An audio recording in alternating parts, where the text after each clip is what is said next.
everyone. Welcome everyone to another Ref Brandon and the Todd Family YouTube video. Where you are, whatever you may be doing, thank you so much for making Ref Brandon and the Todd Family a part of your day. We always greatly appreciate it. If you jump on here live here on this Thursday evening, feel free to leave a comment in the comment section down below. Make sure to give the video a like, a thumbs up. If you have not yet subscribed, please do so and share the video. They released start times for about everybody's first 3 games of the season. And Keveron, glad to have you here as always. So I'm not going to sit here and tell you the start times for every team the first 3 weeks. That's too many teams, too many start times, too many networks, and we're still talking about the season being 3.5 months away. And if you follow the channel at all, you know that when the season gets here, I go week by week, starting in week 0, and I run down every televised game and tell you what channel it's going to be on, what time it's going to be on. So I'm not going to do that either. I'm just going to tell you the week 1 start times from the intriguing games. Now we know there's not a whole lot of good football in the first couple of weeks. So there's really only about 10 to 15 games in week 1 that I personally deem watchable. And those are the games, single game that's on TV that week at the time. But for now, we're just going to do week 1. Now, this is not week 0. This is just week 1. Now, week 0, honestly, outside of, I think North Carolina plays week 0. But outside of North Carolina, week 0 is pretty much all FCS teams. So they're getting a chance to finally, get some television time. But I think North Carolina plays in week 0, and that's about the only big-time game in week 0. But week 1, as always, will start on the Thursday, which is September the 3rd. And there's about 15 games that Thursday. The only one that I think is going to be any good. Now, of course, that's on paper. There's always going to be some games that when you look on paper, you think the game's not going to be any good, and then it'll end up being good. But looking on paper, the only game that looks halfway intriguing to me that Thursday night, the 3rd of September, is 8 o'clock ESPN, Colorado, and Georgia Tech. And I'll go ahead and say now that I believe this will be the last year of Deion Sanders in Colorado. I think people are slowly starting to figure out he talks a good game. He talks a lot. He wants everybody to feel sorry for him. But the reality of it is Deion Sanders is just not that good of a coach. He had the one good year when he had all that talent, but outside of that, he hasn't done a whole lot. And I look at Colorado's schedule, I don't think they're going to win more than 5 games this year. So I think this will be Deion Sanders' last year in Colorado. Now, I think what he thought was he was going to go to Colorado and do a good enough job to where other teams are going to call and want his services. But he hasn't done anything good enough to want him. So I don't know if he'll claim he's retiring or if he'll step down, resign, whatever you want to call it. This will be his last year with the Buffaloes. Now, that Friday night, there's a couple of good games. That Friday night at 8 o'clock on Fox Sports 1, we'll have Toledo and Michigan State. And then 9 o'clock on ESPN is a conference game with Miami and Stanford. And just talking about Stanford being in the ACC tells you everything you need to know about how stupid this conference and expansion stuff is. And also at 9 o'clock on Fox is Fresno State and USC. Then Saturday at noon, we have Coastal Carolina and West Virginia. That game will be on TNT. 3:30 on ABC, we have Baylor and Auburn. Hopefully that game won't be as good as last year's. 3:30 on Fox, we have Boston College and Cincinnati, and I think that'll be a sneaky good college football game. 3:30 on CBS, we have Boise State and Oregon. So if you like college football at 3:30, you got Baylor and Auburn, Boston College, Cincinnati, and Boise State and Oregon. So some good games at 3:30 on that opening Saturday. And then at 7:30 on ABC is, to me, the best game of week one, and it's not even close. Hey there, Jennifer. Glad to have you here on this Thursday evening. And Jennifer, I think you and Ashley are both new to the channel. If you are, thank y'all so much for being here. For whatever reason y'all decided tonight to stop by the channel, thank you very much. Feel free to give the video a like, a thumbs up, subscribe to the channel, tell your friends, tell your family about the channel. Share the video on all social whenever I go. But I think LSU and Clemson, ABC 7:30 is by far on paper the best game of week one. Now, I have no idea what the point spread will be, come game time. I don't bet, so the point spread really means nothing to me anyway. I think LSU wins the game. I really do. I think LSU's the better team. But I think Clemson's actually going to be better than expected this year. I think coming off that 7-win season last year, that a lot of people this year are overlooking Clemson. And this is the first time in a while you can say Clemson's kind of sort of flying under the radar. Nobody's picking them to win the conference. Very few folks are picking them to make the playoffs. So there's not really a lot of talk this year coming out of Clemson. So I think they're going to surprise some folks because nobody thinks they're going to be any good. But I think this Chad Morris offense is going to surprise some people.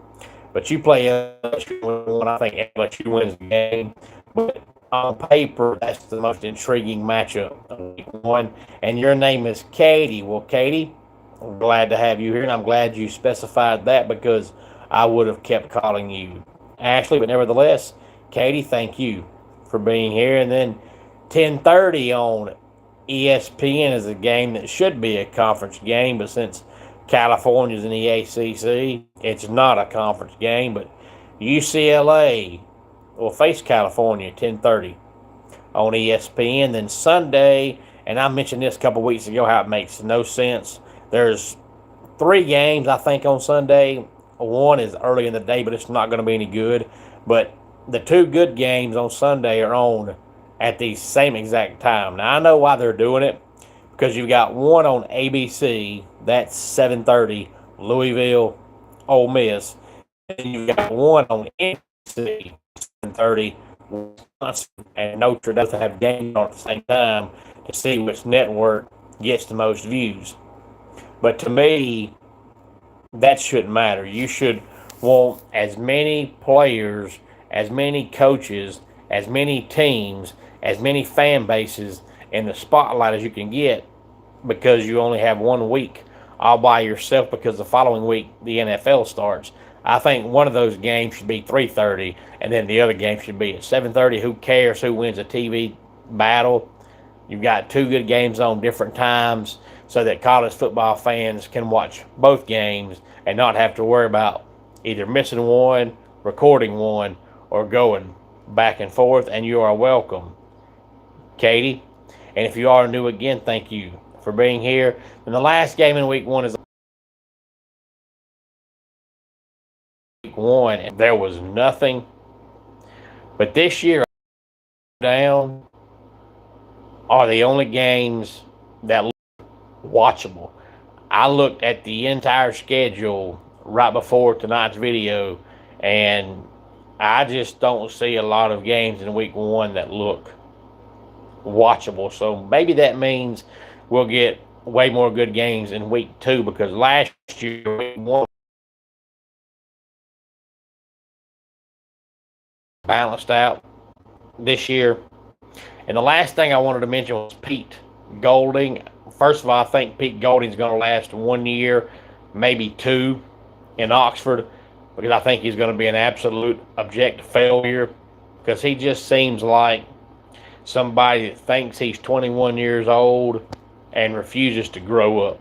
He just seems like he's the college head coach version of Travis Kelce, somebody that thinks he's on a beach vacationing year round and refuses to accept responsibilities of being a man. I think he'll be at Ole Miss 1 year, maybe two. He's going to be an abject failure. But we know that Dabo Swinney called him out after the season for what he did with tampering. And then Pete Golding earlier today pretty much admitted he tampered.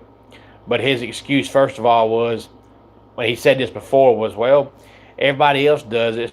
So, LSU can do it to me. Why can't I do it to Clemson? Well, first of all, you can't use that for an excuse. That's like if you're married and you want to stay in your marriage, but yet all your guy friends cheat on their wives. So you say, well, I can cheat on my wife too because everybody else is doing it. Well, more than likely, your wife's probably not going to accept that answer. So you can't say, well, it's okay because everybody else is doing it. Somebody has to step up and put a stop to it. And you can't just say, well, because it was done to me, it's okay if I do it to somebody else. The second thing he said was, without admitting he did it, he pretty much said, well, if they come and try to investigate me, I'm going to open my mouth and say everything that I know that's going on and telling everybody. Well, first of all, that's pretty much admitting guilt. And second of all, if you want to talk and say something, say something. Don't say something, investigate. If you want to talk, talk. If you're going to say something, say something. There's the old saying of poop or get off the pot. That's how I feel about this thing. If you're Pete Golding, if you're going to talk, talk. If you're not, shut up. All you're doing is trying your best to not be investigated. So you're admitting that you're guilty, but instead of saying I'm guilty, you're saying, if you come investigate me, I'm telling everything. Well, first of all, there's probably only 8 or 9 coaches that don't care, because there's probably only 8 or 9 clean programs. But those 8 or 9 clean coaches are saying, well, they can investigate me because I don't care. I ain't done anything. And second of all, you shouldn't threaten to do this only if you get investigated. If you know something's going on, you should say something. Why in the world do these head coaches think, well, I know teams do it, but I'm not going to go tattle. I'm not going to go, say anything. Is Dabo Swinney the only coach in America that has enough guts to say something?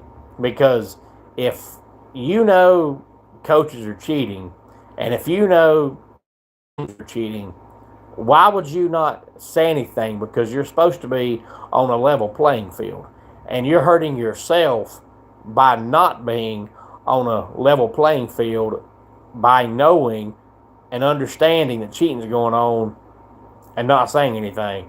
That's like being a race car driver and you're racing somebody and you know that guy has illegal tires, illegal transmission, illegal motor, and you say, I know he's cheating, but I ain't going to say anything. No, you're going to say something. That's like two people having the same job and having boundaries and rules laid down on what you can do and what you can't do, and one guy's breaking every rule in the books and the other guy is playing fair, but the guy that's playing fair ain't going to say anything. No, you're going to say something. So it makes no sense if you're a head coach and you know somebody's cheating and you don't say anything. But the good news is, if you say something, as long as your program is clean, they can investigate you. You ain't got to worry about it. And that's the reason why Dabo Swinney talked and most coaches don't, because 95% of coaches, maybe higher than that, if the NCAA decided to investigate them, they would fail. Dabo can talk because if they investigate Clemson or Dabo, they're not going to find anything. Hello there, Subhan. And if I pronounced that wrong, I apologize, but glad to have you here on this Thursday evening. And Subhan, I think you're new to the channel. If you are, thank you so much for being here. Glad you. Feel free to tell your friends, the channel. Make sure you like, give the video a thumbs up, subscribe to the channel, and share the video on all social media platforms. And make sure you give the video that bell notified. It was just about every single day when I go live. Let's go ahead and get our dad joke of the day in here. I was going to tell a joke about salads, but I tossed it. And that does it for today's Ref Brandon and the Todd Family YouTube video. Until next time, it's Ref Brandon saying, just like pro wrestling, life can be over.